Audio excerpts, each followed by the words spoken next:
আসসালামু আলাইকুম। আমি ডাক্তার আনহার রহমান, ল্যাপারোস্কোপি জেনারেল পেন্টেটিক সার্জন এবং স্পেশালাইজড হার্নিয়া সার্জন ল্যাপারোস্কোপিক। আমার সামনে কিন্তু আজকে আমার খুশির দিন। আমার সামনে আমার এক ভাই বসে আছে হাস্যোজ্জ্বল মুখে। ভাইয়ের নাম হচ্ছে বাহাউদ্দিন। বাহাউদ্দিন ভাই। অ্যাকচুয়ালি বাহাউদ্দিন ভাইয়ের আম্মার অপারেশন করছিলাম না, জি, জি, আজকে থেকে প্রায় 5 ইয়ার্স ব্যাক জি। একটা গলব্লাডার অপারেশন করছিলাম কুমুদিনী হাসপাতালে। পাশে ভাবি আছে। আজকে হলো বাহাউদ্দিন ভাই নিজেই আমার রুগী এবং এবং ও জাকির ভাইয়ের শাশুড়ি ছিল। আচ্ছা, জাকির ভাইয়ের ভাই আপনি। তো আসলে আজকে বাহাউদ্দিন ভাই রোগ মুক্তি দিবস। ওনার একটা খুব বাজে একটা হার্নিয়া, লেফট সাইডের একটা ইঙ্গুনাল হার্নিয়া বা কুচকির হার্নিয়া নিয়ে উনি খুব কষ্ট পাচ্ছিলেন এবং সবচেয়ে বড় কথা উনি প্রথমে একটি হাসপাতালে গিয়েছিলেন, কিন্তু তারা আসলে অপারেশনটি করতে পারেননি। উনি এখানে বেশ কিছু টাকা খরচ করেছেন এবং আলটিমেটলি তারা রিফিউজ করেছে এবং অতঃপর জাকির ভাইয়ের রেফারেন্স উনি আমার কাছে আসেন এবং উনি খুব টেনশনে ছিলেন যে একবার অপারেশন টেবিল থেকে ফেরত নিয়ে চলে আসলেন, আবার হয় কিনা। তো আলহামদুলিল্লাহ আজকে ওনার সেলাই কেটে দিলাম। অ্যাবসলুটলি ফ্যান্টাস্টিক আছে ওনার হার্নিয়া। ল্যাপারোস্কোপি করেছি আমরা 3টে ফুটের মাধ্যমে। তো আসুন ওনার মুখ থেকে শুনি কি ঘটনা উনি ফেস করেছেন। এই ভিডিওটা দেওয়ার উদ্দেশ্য কিন্তু অ্যাওয়ারনেস যে ল্যাপারোস্কোপিক হার্নিয়া এটা কিন্তু টেকনিক্যাল সাবজেক্ট। এটা যেখানে সেখানে অপারেশন না করাই ভালো, ভালো জায়গায় করতে হবে, ভালো সেট আপে করতে হবে। তো আসেন আমরা সেই কথাই শুনি বাহাউদ্দিন ভাইয়ের মুখ কাছ থেকে। জি, আসসালামু আলাইকুম। বাহাউদ্দিন ভাই কেমন আছেন আজকে বলেন? আমি ভালো, খুব ভালো।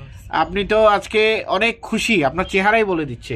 জি, হ্যাঁ, বলেন দেখি ঘটনাটা। আপনার এই যে ফুলাটা বাম সাইডের, জি। এই ফুলাটা আপনি কতদিন ধরে দেখছিলেন? প্রায় 1 বছর। 1 বছর। জি। কি সমস্যা হতো? মাঝে মাঝে ব্যথা করতো এবং সবসময় ভয়ে থাকতাম এটা কি, যদি বলতো যে নাড়ি ভুড়ি বের হয়ে যাবে, সেই জন্য আর কি আচ্ছা ভয় আচ্ছা। থাকতাম। তো আপনি এটা নিয়ে অনেক গবেষণা করছেন, জি, জি। তারপরে একটা হাসপাতালে গিয়েছিলেন। আমরা জি, হাসপাতালের ওইখানে নাম যে বলবো না, খারাপ ওই অভিজ্ঞতা অভিজ্ঞতাটা আপনি বলেন। যে হাসপাতালের কোনো নাম বলবেন না, কিন্তু অভিজ্ঞতাটা বলেন। হ্যাঁ, ওইখানে যা বললো যে আমার অজ্ঞান পরে পরে আমার ওই বললো যে শর্ট নেক বা কি, ওই আমার অক্সিজেনের পাইপটা দিতে পারে নাই। পরে এরা করতে পারে না, সেই জন্য আমার আবার জ্ঞান ফিরে পরে আমার। আচ্ছা, তো আপনি তো আমার কাছে যখন আসলেন এবং আমি আপনাকে দেখেই বললাম যে আপনার তো ল্যারেঞ্জোস্কোপি থেকে অনেক কিছু করেছে, দেখেই বলছে আপনার কেন অজ্ঞান করা যাবে না ডেফিনেটলি। তারপরে আপনি খুব টেনশনে ছিলেন অপারেশন থিয়েটার, আমার মনে আছে। আপনার জাকির ভাইও খুব টেনশনে ছিল। তো আলহামদুলিল্লাহ সব সহি সালামত হয়েছে। তো আপনার এখন অনুভূতি কি বলেন? খুব ভালো লাগছে আমার, আমি সুস্থ, তাই? আল্লাহ যেন আমি সুস্থ হয়ে যাই।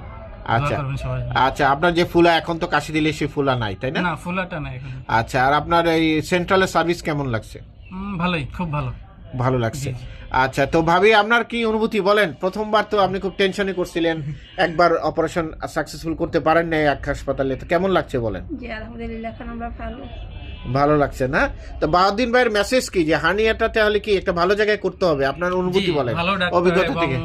এক্সপেরিয়েন্স এবং ভালো ডাক্তারের পাশে ভালো অ্যানেস্থেসিস্ট ইম্পর্টেন্ট। ভালো হসপিটাল, ভালো ক্যামেরা। আপনি তো আমাদের দেখছেন, ভালো ক্যামেরা এবং স্কিল সার্জন প্রয়োজন। সেটা আপনি যেখানেই করেন, সরকারি সেটআপে করেন বা বেসরকারি সেটআপে করেন। কারণ আমি মনে করি যে patient life is and safety is more important than anything. আপনি যে কষ্টটা পেয়েছেন, হয়তো অনেক টাকা পয়সা খরচ করেছেন, তার চেয়ে ইম্পর্টেন্ট আপনি যে কষ্টটা পেয়েছেন, অপারেশন টেবিল থেকে চলে আসছেন, তাহলে আপনার প্রি অপারেটিভ অ্যাসেসমেন্টটা ঠিক করেনি তারা, অ্যানেস্থেসিয়া ফেলিউর হয়েছে। তো যাই হোক, সবাই বাহাউদ্দিন ভাই এবং ভাবির জন্য দোয়া করবেন, আমার জন্য দোয়া করবেন, যাতে মানুষের সেবা করতে পারি। আসসালামু আলাইকুম। আর বাহাউদ্দিন ভাই, তাহলে আমরা ভিডিওটা মানুষের সচেতনতার জন্য দিব, আপনার তো কোনো আপত্তি নেই ইনশাআল্লাহ? ওকে ভাইজান, জি, আসসালামু আলাইকুম।